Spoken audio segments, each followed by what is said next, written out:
Hi, and welcome to the Love Learns podcast. My name is Dionne Zara, just your average girl wishing to learn more about love and relationships. As a young girl, I always dreamt about my wedding day, and to be fair, I still do sometimes. With many couples around me, I quickly came to realise love isn't as straightforward as the movies make out.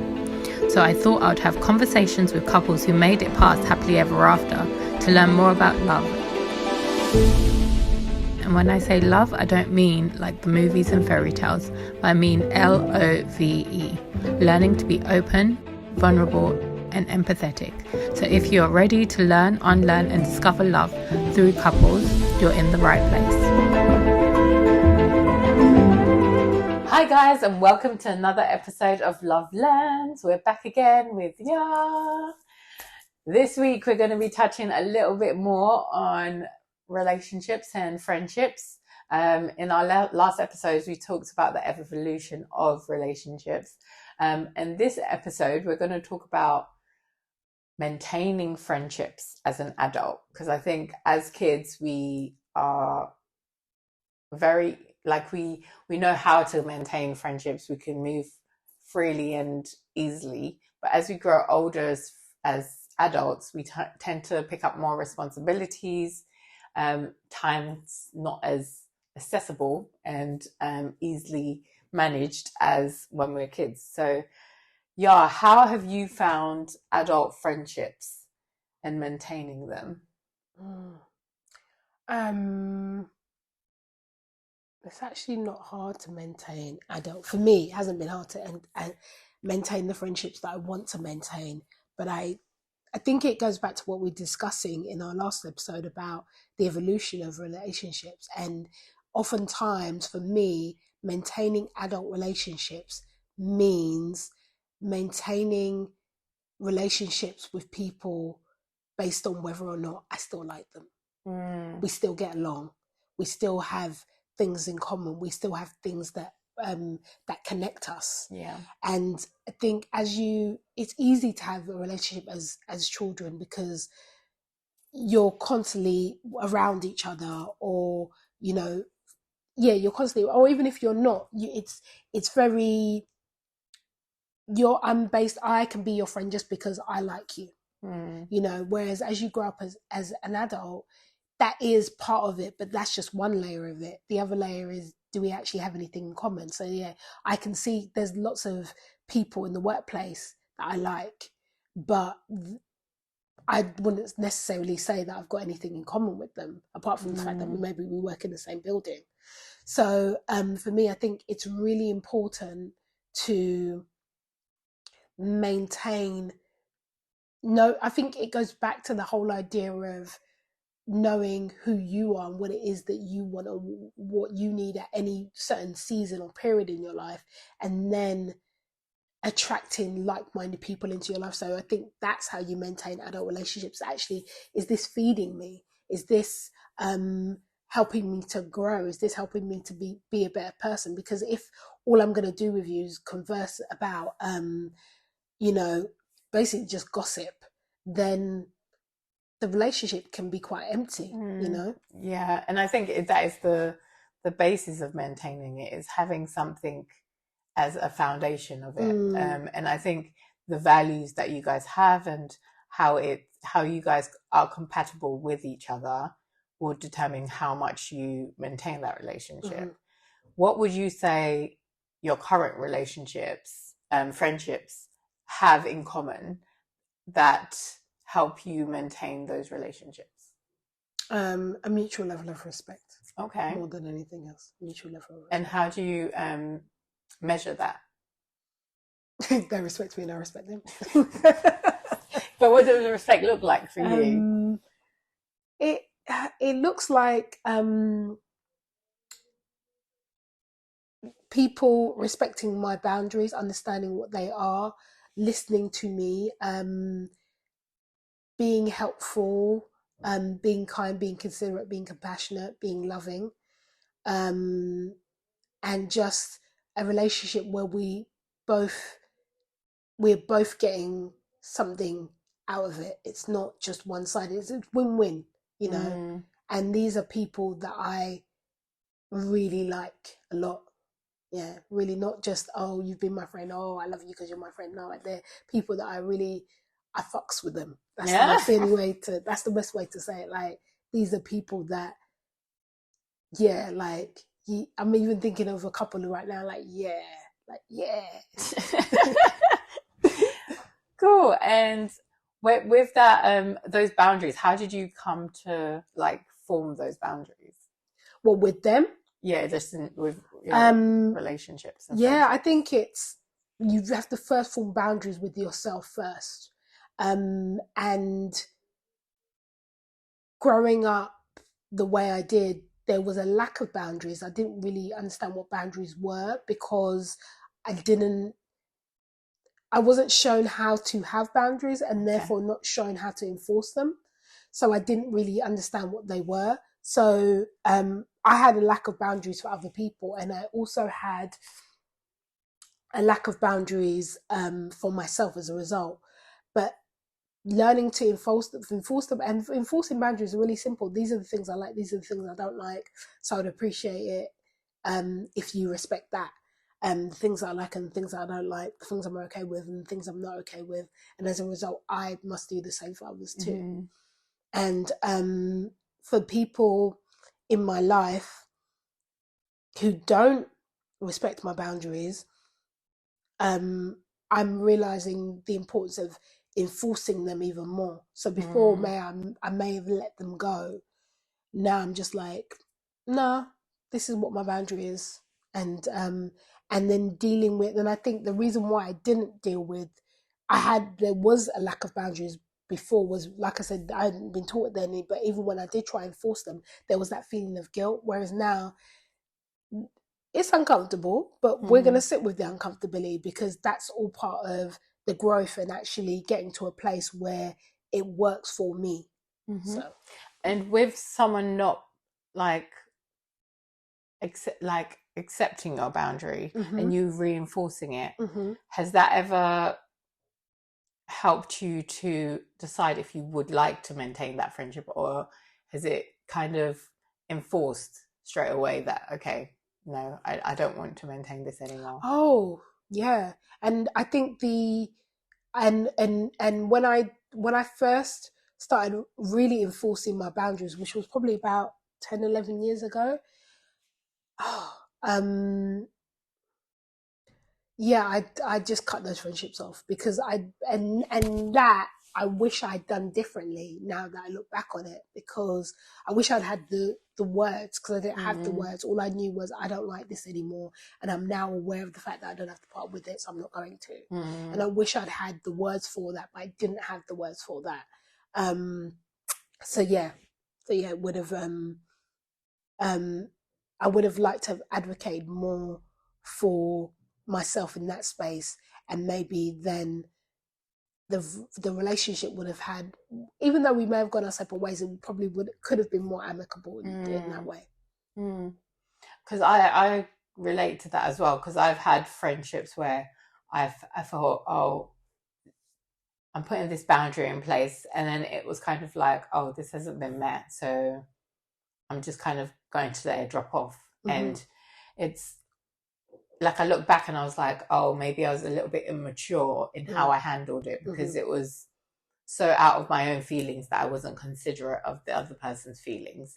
And also I hadn't kind of grieved that relationship in a way that was healthy for me anyway, because I hadn't had that conversation to say, oh, actually, I would rather you do this or rather you do that. I just kind of said, you've crossed it, that's it, you're out. And that also shows on my part my immaturity. But from then I've realized, okay, you can have conversations with people, you can allow them to understand your boundary a little bit more, because just because you've put a boundary in place doesn't mean they fully understand that boundary. But by reinforcing your boundaries, you're also staying strong to yourself in that moment, but you're also helping them to understand this is a boundary. And sometimes it just gets a little bit overwhelming in those situations, because you want to be having those conversations, but sometimes it's just hard to have those conversations. Now that you've grown into that kind of space where you can have those conversations, how do you go about those conversations? By having them. They're not easy to have. You just have them. Like and I say that with like as being as honest as possible. Like, if you think any of this is going to be easy, forget it. Just have the conversation. Just have the conversation, because I think we have, and this is where I think a lack of boundaries comes in as well, is that we have been taught, well, definitely I have, was taught confrontation was a bad thing. Can't even tell you who taught it to me, but I know I've been taught that. And confrontation is, Dionne Zara calls it carefrontation, but beyond that, it's a conversation. Yeah. It's a conversation. It's me saying how I feel. And I think because people see it as they have to be, it's almost like confrontation means I'm going to have to shout at you, because that's the idea that we've been given, as opposed to actually, no, it's just a conversation. I didn't like this, and based on this, this is what I'd like to have happen. And I think that's the other part where they don't teach you. And this is a thing, something that I was discussing with my friend the other day, and it's also something that we will discuss in the next episode of the Meant for More mindset. So listening, guys. Yeah. What we, oh my God, I've forgotten it. It will come back to me, guys. It will come back. But I'm hoping it does come back. Oh no, it's completely gone. Oh my God, it was a good thought too. Anyway, continue. I've forgotten where we are. We were talking about confrontation, and it being not necessarily it being, people are so afraid of the idea of it that they don't have it, and so therefore and I think that's where it leads to relationships being toxic. I think it also leads to relationships being very passive aggressive. So that's where that toxicity lives, because you now can't be honest with how you feel. Like, I've hurt your feelings, but because you can't tell me that I've hurt your feelings, because you don't want to get into a confrontation with me, you start doing things that are very passive aggressive to me, and I don't even understand why. And so then I, in retaliation, will either may become quite aggressive with you, like, why are you doing this, or be even more toxic and become passive aggressive with you. So, you're doing this to me, well, I'm going to do this to you. Yeah, it just kind of gets worse and worse and worse and worse until the friendship does die, because you're not willing to express how you feel. And then also within that toxicity, what that does is, as an adult, there are things that you allow as in your teenage years, even in your 20s, that you just won't allow in your 30s or 40s. You ain't got time for it. Like, if you're going to be passive aggressive, go do that over there, because I ain't got time for it. I'm out. And so those relationships die quite quickly. And so in order to maintain that, I think it's really having boundaries, I think, is allowing you to uphold your truth. Yeah. This is who I am. This is how I show up. And in order to be in a relationship with me, you have to respect that. And if you're not willing to respect that, that's absolutely fine. But I've got to be out. Yeah. Yeah. And I think confrontation is one of the things that tend to hinder the maintenance of a relationship, because it's one of those things where, because we've seen the differences, as we spoke about in the last episode, about like the evolving of each other. I think when you see the differences, sometimes it can be hard for you to confront those differences, because you know that's who the person is. But sometimes it is just as simple as the conversation equals this result. And if we don't have this conversation, we're not going to get to this result. So how do we close that gap? And I think little tips, like, just if you really value someone and you want to maintain that friendship, it's just putting things in place. Like, for me, I've had to put things in my diary, because life is so busy. I have to put things in my diary, like call this friend or do this, so that I know that I'm still trying to maintain and foster a relationship with them, because life is going on and they also have a life. So I have to also be mindful that when I propose a date for us to meet up and they can't make it, it's not a personal attack on me. Yeah. It's just that the relationship, they have a life, I have a life, and the relationship needs to adjust for both lives because we're both evolving. And I think sometimes we take things a bit too personal when they're not supposed to be. But that, I think, is to do with how we feel about ourselves. I don't think it's got anything to do with the other person.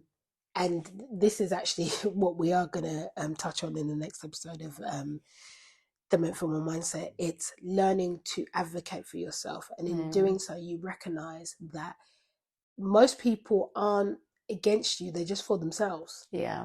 And because they're for themselves, in order for you to be okay with that, you too must also be for yourself. Yeah. But if you're somebody who wants to be seen as quote unquote the good person or the nice person, you look at that as, well, why would they do that? Why are they not thinking about me? Or da da da da. Because it's not their job to think about you. It's your job to think about you. So being that it's your job to think about you, it's very important that you learned how to advocate for yourself and understand that that's why you have boundaries. That's why you say, these are the things that I need or want, or this is what I'm doing. And here, you don't even need to explain it sometimes, but if you want to, you can. Yeah. And based on that, that's where the relationship evolves from, because then that person knows, okay, this is what's happening. And so based on that, this is how I can maneuver within that space with you in a relationship, in a friendship.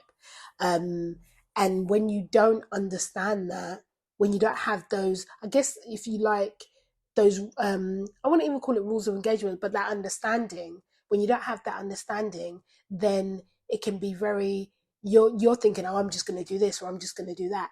And it's a no. And I think the time when there is the most, I guess,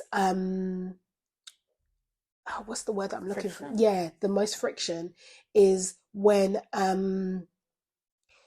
that isn't communicated well enough, or one person communicates it very well and the other person doesn't. And so as a result, the person who doesn't feel slighted because they were very, so I'll give you an example. So I was speaking to a friend of them. They're going away on holiday, and they're going with a friend, but they were originally going on this holiday anyway. So they're going to go and see friends to the destination they're going. So this other friend was like, oh, I've never been, I want to come too. Like, okay, cool, come. And then the friend starts saying that friend that's now added themselves to the holiday has said, oh, we should go here, we should go here, we should go here. And that the first friend is like, no, I'm going to go and see friends. And I kind of told you that I'm going to see friends. So I'm not really on that. Maybe I'll do it, but I'm not really on that. And so the second friend feels slighted. And then the first friend is like, well, I told you, so this is what it is. And then so the second friend goes away and then comes back and is like, you know what, you did actually tell me. You were very clear in that this is what you were going to do, and I still said I wanted to come. So based on that, I've got to respect your decision on how you're going to move during this holiday, and based on that, I need to figure out how I'm going to move on this holiday. And then and I guess they'll take it from there. But it's because the first friend was so clear with their boundaries that the second friend didn't really have any room to kind of then come in. They definitely tried, because people do try. They try, and it's almost like they choose not to hear. Yeah. And like, I'm going to do this, this, and this, and this. Oh, hold up a minute. I done told you what it is. So what are you on? Are you on this or not? Either way, I'm doing me. Yeah. But this is what it is. And I think it's so important to be clear about that. And that's why it's important to like, as we've said in previous episodes, to know yourself and to be in tune with who you are, because then you're not waiting for somebody to validate that for you. Yeah. Validate you for you. You just validate you for yourself, and you move in the world accordingly. That's so true. And it's so good to even have that example, because it's like that clear boundaries. We've clearly stated what I needed and what I'm doing. So it's either you readjust your needs so that we can make this work, but I've told you what I needed from this holiday that I'm going on, and I'm sticking to what I'm doing. And that's just someone who's confident in their own boundaries to actually uphold them. And I think sometimes when we're in our people pleasing stages or just wanted to grab validation, we kind of break our own boundaries for people and say, okay, like, because imagine if your friend was like, yeah, we can go to those places when we have time, and not really stood by her boundaries and then got on holiday. And this person's like, but you said we could do this, but I also said that I'm going to see family. So that at that point, there's a tension between you said this, but you also said this. But because she was strong in her boundaries, that conversation would never happen because it's already been laid out from the beginning, which I think is something we need to enforce and understand, that my needs and wants are valid, and it's okay for me to have those needs and wants. Yeah. And it's okay for me to expect those needs and wants within my friendships as well, as long as I'm making myself clear with what I need and want within that relationship. Yeah. And then also deal with people's upset as that's their upset. Like these are my boundaries. If you're upset about it, I feel so. Well, I don't feel sorry for you, but it is what it is. You know? It is, and they're allowed to be upset. You're allowed to be upset, but just know that you're not living your life for other people. You're living it for yourself. And I think it's not even so much you're allowed to be upset. What you are allowed to do is feel guilty, because you probably will in the beginning. Yeah, you probably will in the beginning. It may never go away. But it's okay to, especially when it comes to close friends and family, that guilt trip is an MFO. So it's really important to recognize that you feel it and to sit with the uncomfortability of it, because the opposite side of that is to not enforce your boundaries and then be resentful of them and yourself, really, that those boundaries haven't been enforced in the way that you need them to be in order to be able to be at your best. Yeah.